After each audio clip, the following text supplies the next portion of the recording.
Ele está tirando, pelo menos é o que parece na internet, ele está bem popular na internet, está indo até em programa de televisão, e é o que tudo indica, pelo menos o que os vídeos da internet mostram, é que ele está tirando risada dos fiéis em seus cultos, com piadinhas de humor entre um sermão e outro, Marcelo Mendes.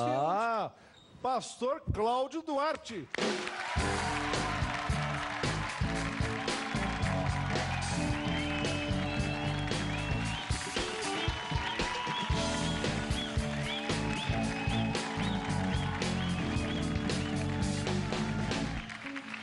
Tudo bem? Olha, não sei se o pastor reparou, mas este tema que o Traje a Rigor escolheu para sua entrada é o tema do Seinfeld. Isso. Seinfeld é um comediante que fazia muitas piadas de stand-up e tal. Ou seja, eu estou entendendo que o Traje a Rigor está comparando o senhor com um humorista. O senhor acha que o que o senhor faz na igreja é humor?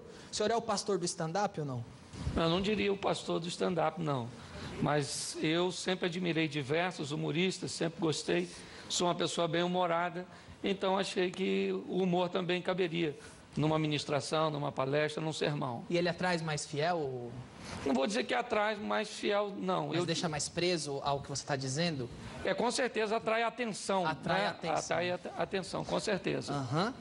Mas não é pecado dar risada na igreja? Porque muita gente tem essa ideia, né? Esse pastor fica fazendo a gente rir aqui, isso aí não é de Deus. É lógico que por não ser algo comum, né, vamos dizer, é algo mais ou menos que novo, trazer esse humor para o evangelho, com certeza eu enfrento diversas críticas. Tem pessoas que acham que Deus é um velhinho muito mal-humorado, né, querendo brigar com o ser humano, com o homem o tempo inteiro.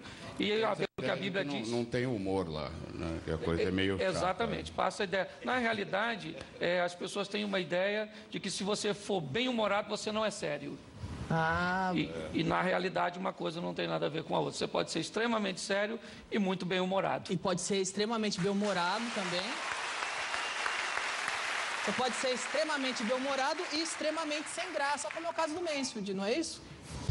Vem cá, pastor, seus vídeos estão fazendo muito sucesso na internet, não? Tem muita gente, as pessoas já estão te reconhecendo na rua. Você não é o pastor que faz piada? Isso, as pessoas reconhecem. Na verdade, eu nunca postei nada na internet. Nenhum vídeo foi postado por mim. As pessoas, às vezes, adquirem os DVDs, compram os DVDs das minhas palestras, e eles, então, começam a postar esses vídeos na internet. E acontece com o pastor igual acontecia comigo, com o Mencio, de que iam assistir o nosso show e ficavam gravando no celular. Acontece deles assistirem sua pregação, ficarem gravando. Muitos dos vídeos que estão na internet... E você deixa? Não tem problema? Vídeos, eu não tenho nem como coibir isso, né? E também não é o objetivo. Agora, você se incomoda com o pessoal que tira uma piada sua de contexto e mostra só aquele trechinho gerando polêmica? Não, eu não me incomodo muito com isso, não. O que acontece é que as pessoas só estão fazendo isso. Entendi. Então, esse tipo de coisa, de tirar uma piada do sermão e isolar, acaba prejudicando um pouquinho. Isso, quando... E foi exatamente o que a gente fez agora. Vamos ver um trecho só das piadas do pastor. Cadê? Essa geração não tem onde cair morto, Ana. Mulher é um artigo de luxo, camarada. Estou falando mulher, não é tribufu. Tribufu é baratinho. Ana, vai lá. Tribufu, qualquer coisinha serve, coitadinha. Fica lá com aquele semblante fechado.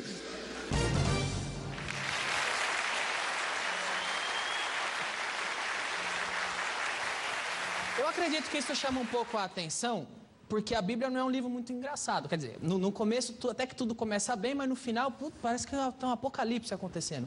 Então, você acha que Deus tem humor? Eu vejo um Deus muito bem-humorado. Quando eu me deparo com a Bíblia, em diversos, até porque o fundamento das minhas mensagens sempre vem na Bíblia. O princípio é bíblico. Às vezes o humor ele só vem para agregar algum valor, para, às vezes, atrair um pouco mais a atenção. Mas se você olhar para o Jardim do Éden e observar no início, né? Deus, onipresente, onisciente, onipotente, chega no Éden e diz: Adão, onde você está? Ele só pode estar brincando. Na verdade. Porque se ele não é onipotente, onipresente, onisciente, como é que ele está perguntando? Onde você está? É ou não é? Então, se você pegar diversos textos bíblicos, por exemplo, Jesus, ele está no Getsemane, aguarda do templo, vem prendê-lo, todo mundo naquela adrenalina, os discípulos com medo, e quando os guardas chegam, Jesus se aproxima dos guardas e diz: posso ajudar? Vocês estão procurando alguém? Então, se isso não é senso de humor, ele chega diante de um tanque onde está diversas pessoas doentes, ali tem um paralítico, ele se aproxima do paralítico e diz, você quer ficar são? Isso é uma pergunta, se você analisar, não, o que eu vim fazer aqui todo dia? Não, eu vim aqui de bobeira, só ver os outros ficar curados e eu vou para casa todo dia doente. Perfeito. Né? Aliás, é que tem uma coisa, uma piadinha que Jesus fez que só pegou bem porque ele era Jesus. Chegar para um aleijado e falar, levanta e anda. Mas se o cara não levanta e anda, ele tá ferrado. Ele fala, isso é coisa que se fale para um cara desse e tal. Ele chama um cego, por exemplo, que chamava por ele desesperadamente, e quando o cego chega à presença dele, depois de inúmeros obstáculos vencidos, ele diz, o que você deseja que eu faça por você? O cego diria o quê? Eu queria um cão-guia, uma bengala magnética, sei lá, alguma coisa desse tipo, entendeu? Então, com certeza, eu vejo muito bom humor em Deus, em Jesus. Eu tenho essa visão bem-humorada. Se as pessoas vão concordar com isso ou não, tem uma frase de Chaplin que eu gosto muito. Se você tivesse acreditado nas minhas brincadeiras de dizer verdades, vocês teriam ouvido verdades que eu tenho em dizer brincando. Muitas vezes eu falo como um palhaço, mas nunca desacreditei na seriedade das pessoas que ouvem. Então, esse é meu posicionamento. Você, o pastor recorreu ao humor para atrair a atenção ou já era meio comedião mesmo antes? Não, eu tive uma infância muito dolorosa, muito difícil, então me tornei muito introspectivo. Assim que eu me converti, eu comecei a trabalhar com jovens e uma maneira de atrair a atenção da juventude foi colocar o humor. Eu achei que o humor era um grande atrativo e as coisas foram dando certo. Foram acontecendo, não foi nada programado, não. Legal, geralmente é mais engraçado quem não tenta ser engraçadão, né, Marcelo? Quem leva mais a sério o negócio. Vem cá, qual é a sua denominação? Eu sou da Igreja Batista Brasileira. Você converteu quando hoje? Eu me converti em 92. Por quê? Porque passei algumas dificuldades e acabei tendo um encontro com Deus ali, tive uma experiência com Deus, e aí as coisas foram... Deus foi mudando a minha vida, a minha história, me trouxe até aqui. Aí, tá vendo? Aí você acha que Deus escreve certo por linhas tortas, né? Tem coisas que Deus faz, você não entende. Não, agora é tarde, Deus. Vai saber que um dia isso vem pro bem, né? Há 22 anos atrás eu chegava em São Paulo para trabalhar de pedreiro. 22 anos depois eu venho a São Paulo, né? Num programa como o seu, para dizer que Jesus Cristo é o Senhor, aquele que pode mudar a história. Pastor,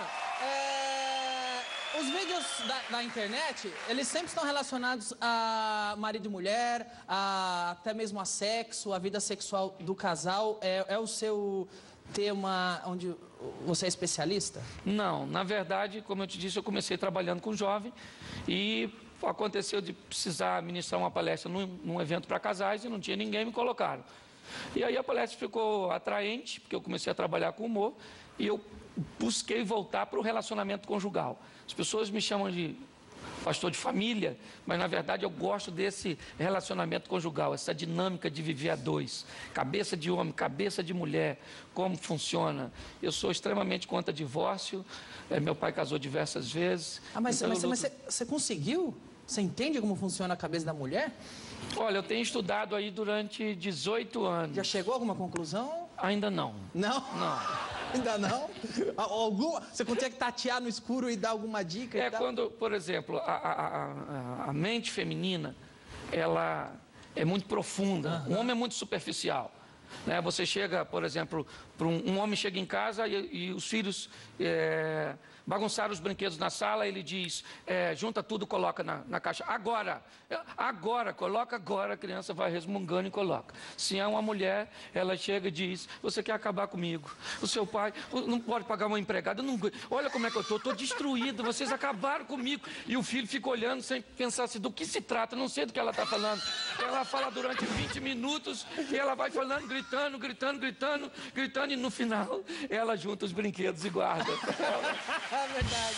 Então, eu costumo brincar, Danilo, que cabeça de homem é como uma área compartimentada. O homem trata de um assunto por vez. É muito comum no diálogo com a mulher, o homem dizer para ela, nós não estávamos falando disso. Porque o homem é assim, se ele vai falar de dinheiro, ele abre a caixa do dinheiro e fala de dinheiro. Exato.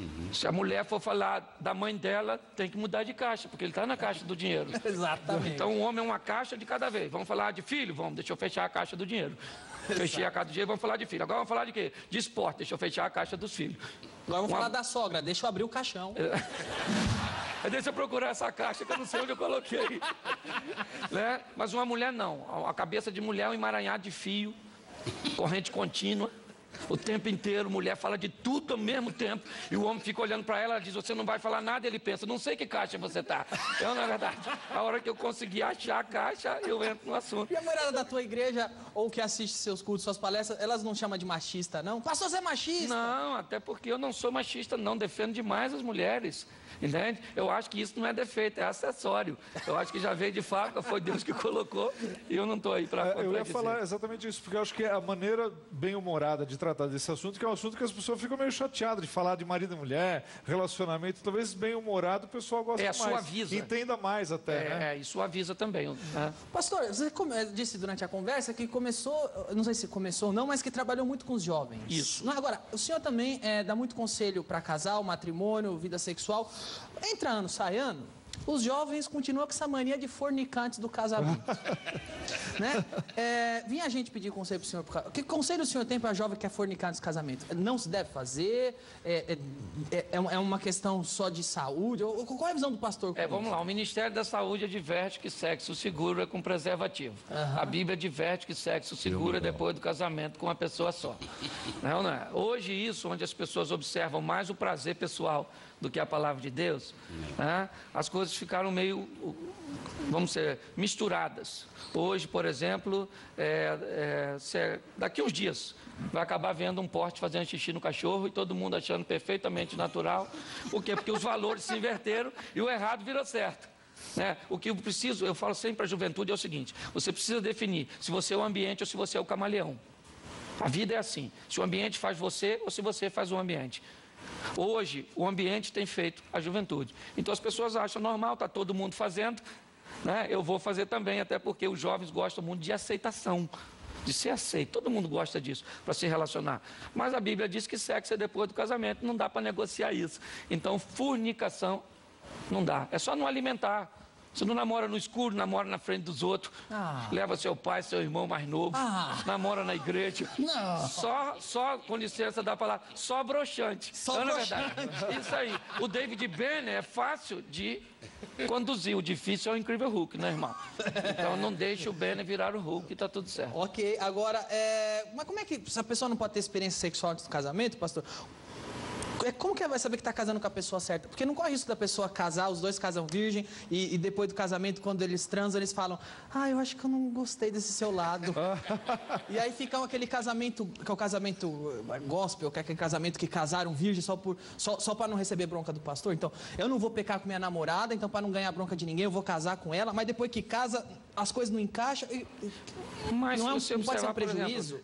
A maioria das pessoas que se separam fizeram sexo antes do casamento. Quando as pessoas vêm falar, a primeira pergunta que eu faço é qual era a vida sexual de vocês? Não, nós já tínhamos uma vida. Então as pessoas, numa expressão vulgar, experimentaram antes da hora e mesmo experimentando, né, porque o grande vilão hoje não é o sexo, o grande vilão é a incompatibilidade de gênero. Entende? Esse que é o que mais separa casais hoje é a incompatibilidade. A gente não combina, não funciona, não...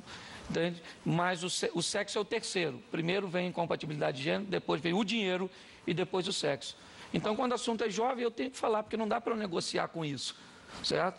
Tem que aguardar até o casamento. O pastor, pelo que eu estou entendendo, o pastor então está aconselhando o Marcos Klein a, depois que casar, ter a sua primeira experiência sexual, o Klein. Ele é solteiro? Ele é solteiro e virgem. Eu sou casado, ele conhece minha mulher. Ele é solteiro. Respeita aqui, tá tendo uma entrevista lá. Corta o microfone dele, pelo amor de Deus. Corta o microfone dele.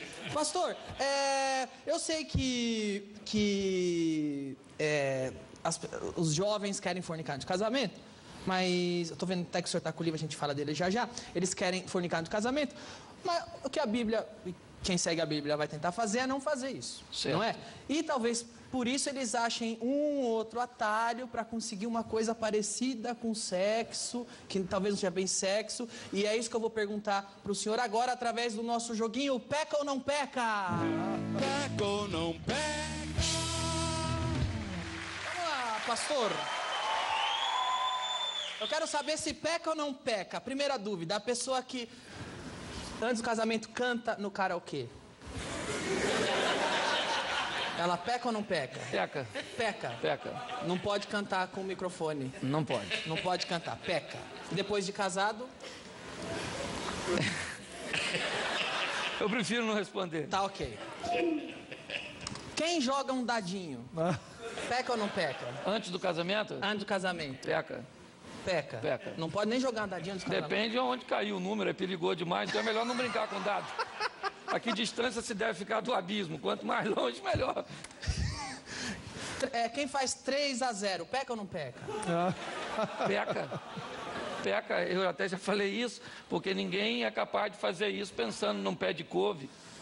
É ou não é verdade? Ok. Ou você tem que imaginar alguém para pensar. Ok. Eu não sei como falar isso, pastor. Pode ficar à vontade que eu respondo. Transar na bunda, peca ou não peca?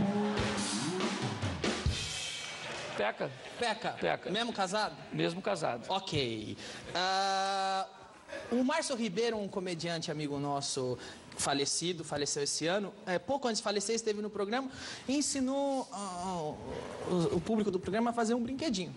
Eu vou mostrar o brinquedinho que ele ensinou a fazer e depois você me diz se quem usar o brinquedinho peca ou não pega. Vamos lá? Peca ou não peca? Nós vamos fazer uma experiência agora para pessoas grandinhas. Você pega uma lata de cerveja, você põe... Uma esponja. Uma esponja. Que legal. Isso aqui vai ficar assim. Com a boca melhor, né? Que é isso, tio Márcio? Qual é o nome? Vamos lá, o nosso amigo Márcio Ribeiro ensinou a fazer aquele brinquedinho. Pastor Cláudio, brincar com aquilo, peca ou não peca? Com certeza peca. Peca também. Peca. Mas não é um ser humano, é uma lata, mesmo assim? O problema é o seguinte, é a mente da pessoa. Hoje, por exemplo, essa sensualidade está bombardeando todo mundo.